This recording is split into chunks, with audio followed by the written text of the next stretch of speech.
Hello and welcome back to Pints with Pals. I'm Mike, your host, and joining with me today is Jeremy. Say hi, Jeremy. He's that way. Hi, Jeremy. Yeah, that's good. As you can see, it's New Year's Eve when you guys are watching this. So what better way to celebrate New Year's Eve than with some champagne? Or if you don't have champagne, the next best thing, Well, according to them. Can. You can't beat your freaking head. That's all they 32 had at ounces the gas station.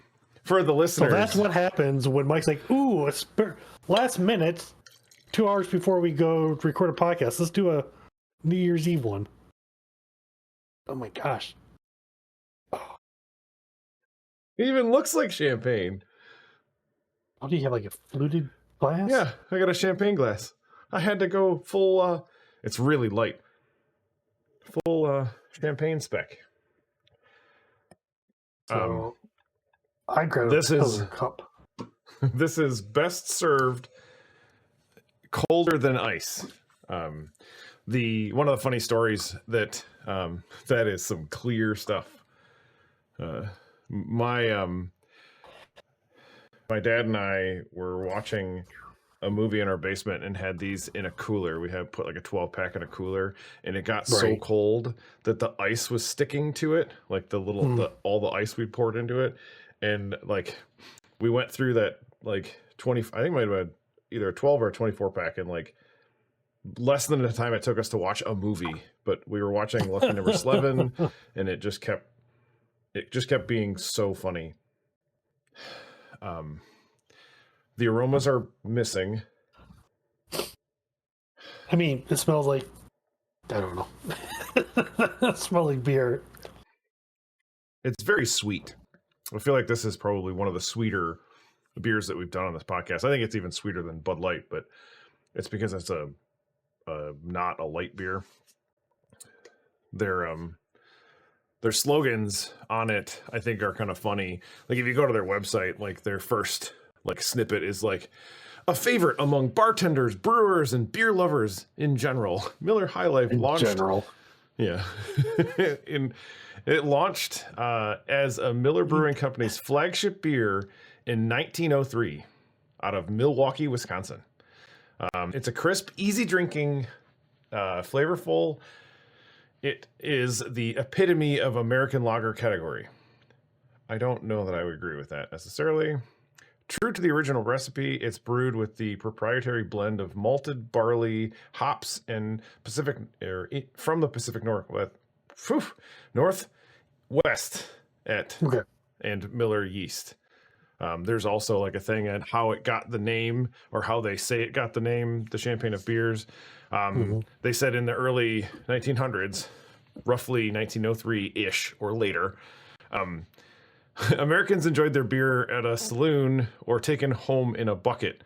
So apparently they used to like carry it home in a bucket. Like, so that's when they started marketing the bottle of beer and their crisp, refreshing flagship beer. Within 3 years, they earned the nickname the Champagne of Beer, because like champagne came in a bucket, and that's what they claim. The whole spiel. Yeah.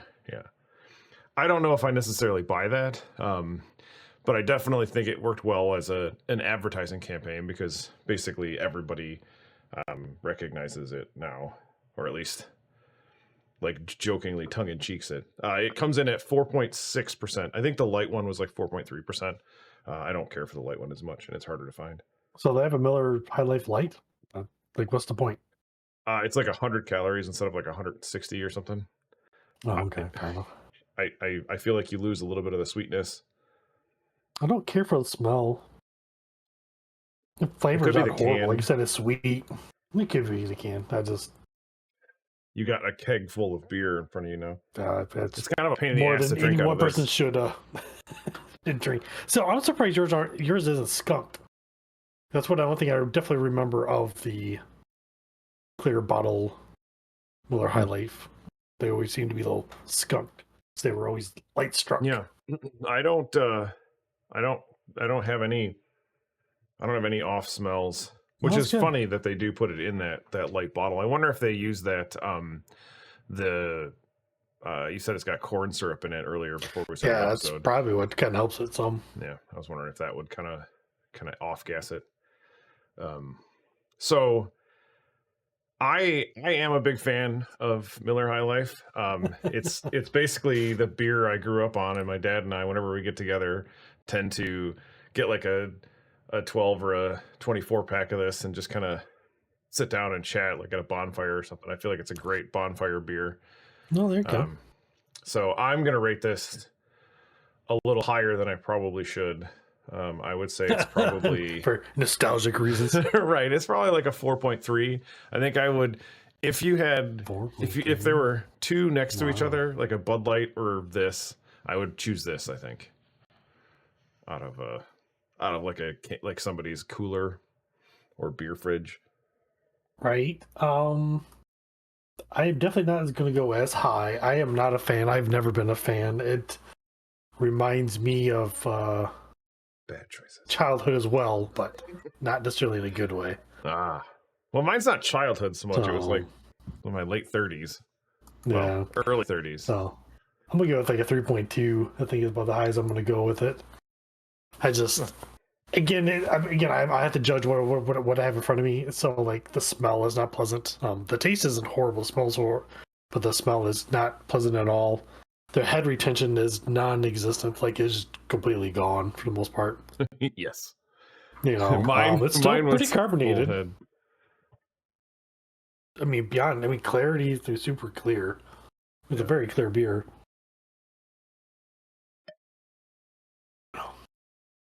But I mean, it's a lager. I mean, it just washes down. There's nothing there, so yeah.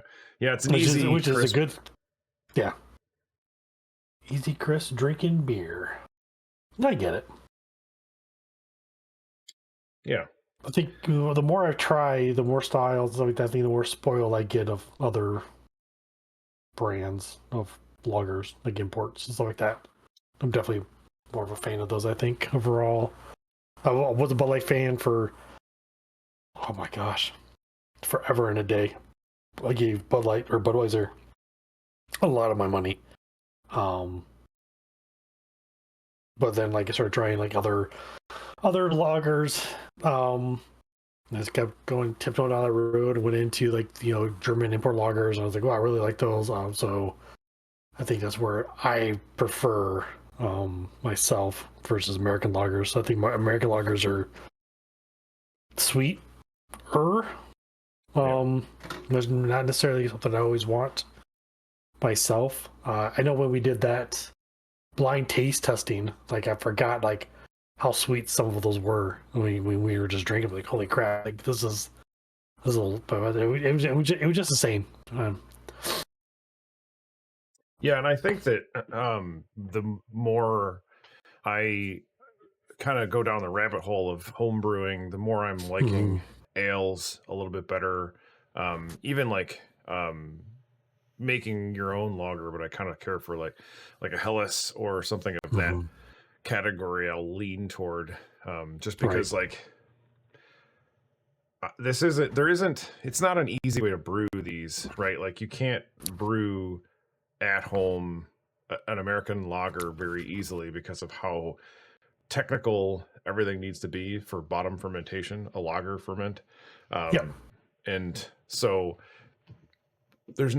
you can't hide very much in it.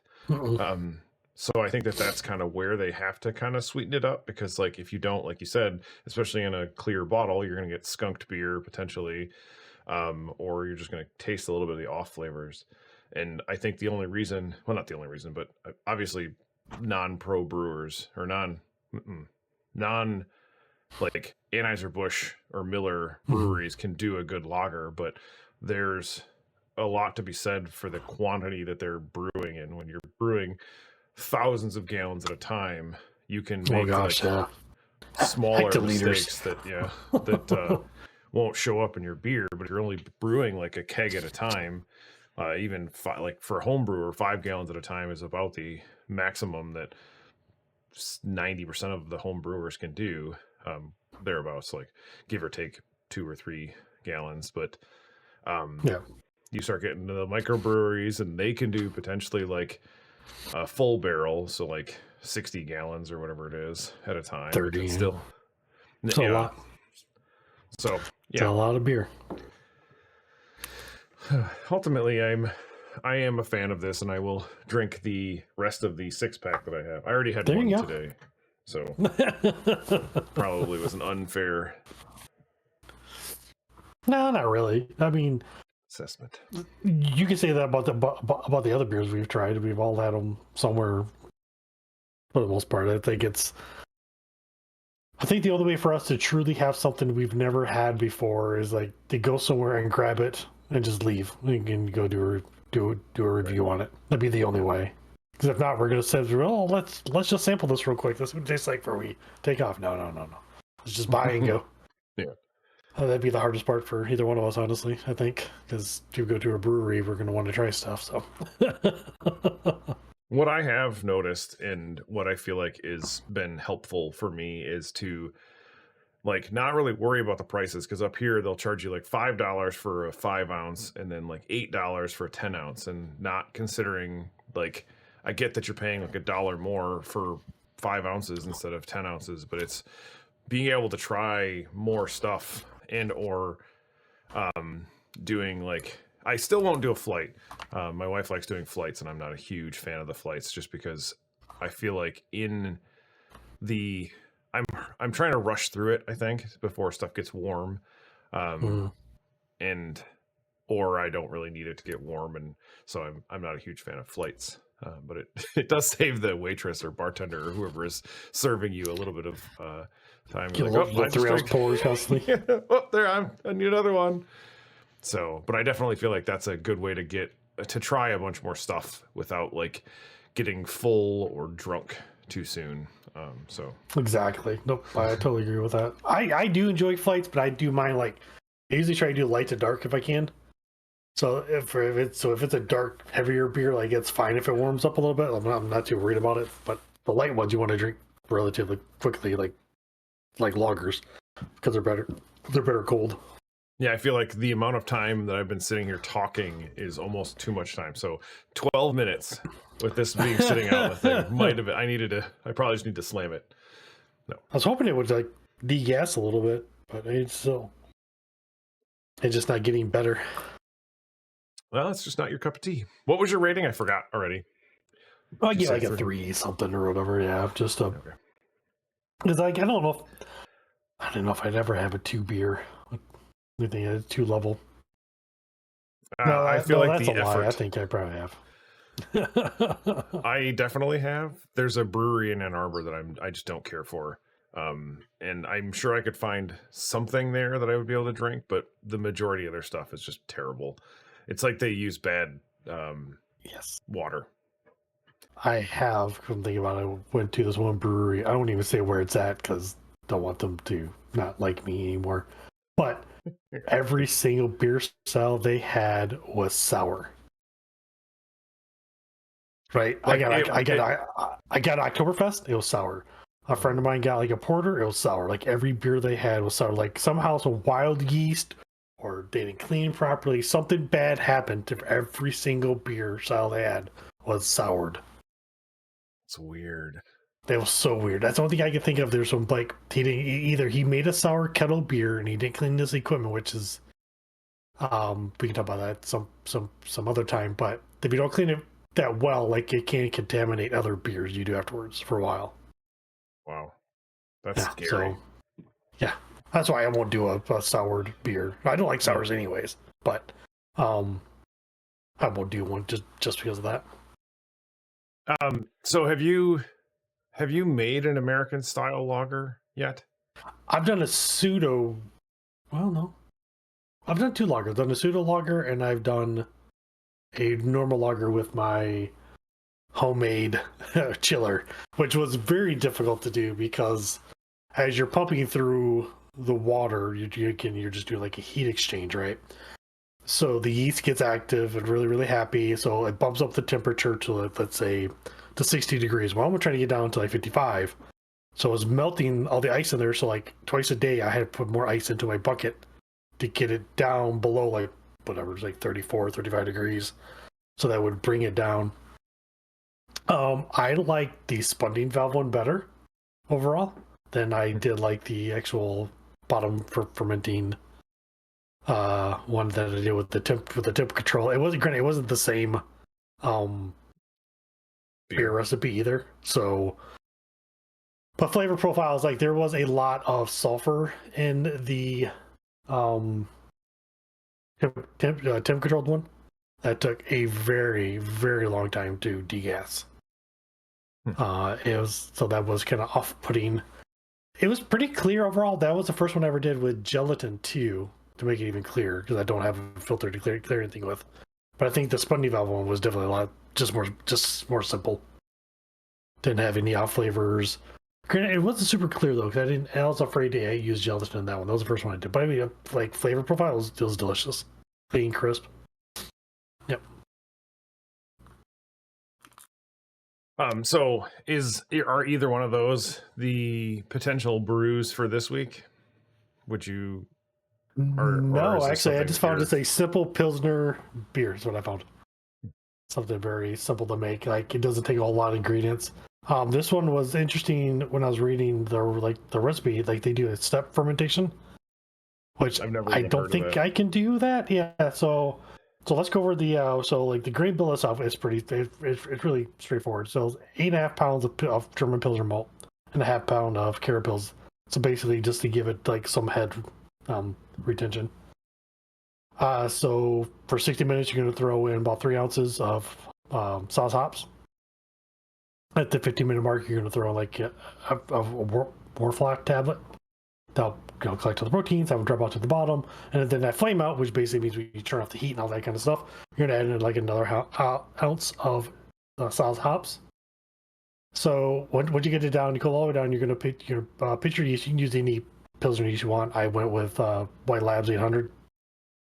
So when I was reading this whole thing, is like, so they're doing a step fermentation. So they're doing sort of at 50 degrees for 3 days. So I'm assuming that's going to have to do with like controlling how active the yeast is. Mm-hmm. That's what I'm thinking. It's probably what it's doing. Then 3 days after that, you're going to bump it up to 53 degrees. And after another 3 days, you bump it up to 55 degrees. And then you're going to bump it up to 65 to 70 degrees for 5 days. I'm not sure why that high, unless that has to do with what's called diacetyl rust. So diacetyl rust will help with stopping your beer from tasting like butter popcorn. I'm not sure if you've had any like that yet. Like Busch Light is a good example. Crack open a Busch Light, let it sit for like 20 minutes or so, then come back and drink it. Sometimes it has a weird like butter or popcorn flavor to it. I've noticed that off and on throughout the years. What I would do, I would probably just set it to 55 degrees and just let it go for the full like 2 weeks or so. Not worry about the whole step for fermentation. But like I was saying earlier, I also like the spunning valve approach as well too. So I have a spunning valve. I think I have a really nice one. So I probably just honestly would just go that route overall. I'd probably just get my fermentation control system. It might be a really simple beer to make. Like it wouldn't be hard at all. Do you remember what pressure you spun it at? Mm-hmm. 12. Okay. Yeah, it's like a lot of times it's like depending on what it is and what yeast you're using, they say like 12 is just an average good pressure. That's what I read too. Like they said up to 15 for the lager I was using, but probably 12 would have been fine. And it was beyond active. It was neat to watch first time.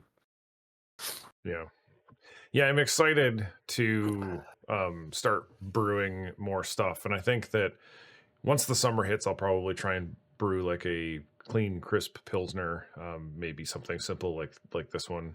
I think that I probably won't do the flame out just because I know that it'll give it a little bit hoppier of a flavor. Well, we can remember flame out's going to be more aroma. Okay. Right. So the 60-minute mark, that's where all the bitter flavoring comes in. So any addition after that, it's going to be like aroma and flavor. So yeah. Oh yeah. I guess I wasn't necessarily thinking bitter. I was thinking like So I don't even like the smell of any of the hops that I've smelled so far. I've smelled like 4 different ones. It's just that whatever that smell is, like I love the smell of brewing up until the point where you add the The hops. hops to it and then boil it. At that point, I don't like the smell anymore, and I'm just like, Oh, I need to interesting. Okay. get this out of my house, which is weird because like so. When I was going to distillery tours and stuff, that's what their mash is the mash from like from beer without the hops in it, essentially. So Yeah. that is, it gives it just more sweetness. It's like bread. It's like sweet bready smells. But all right, Bread, crackers, all that good stuff.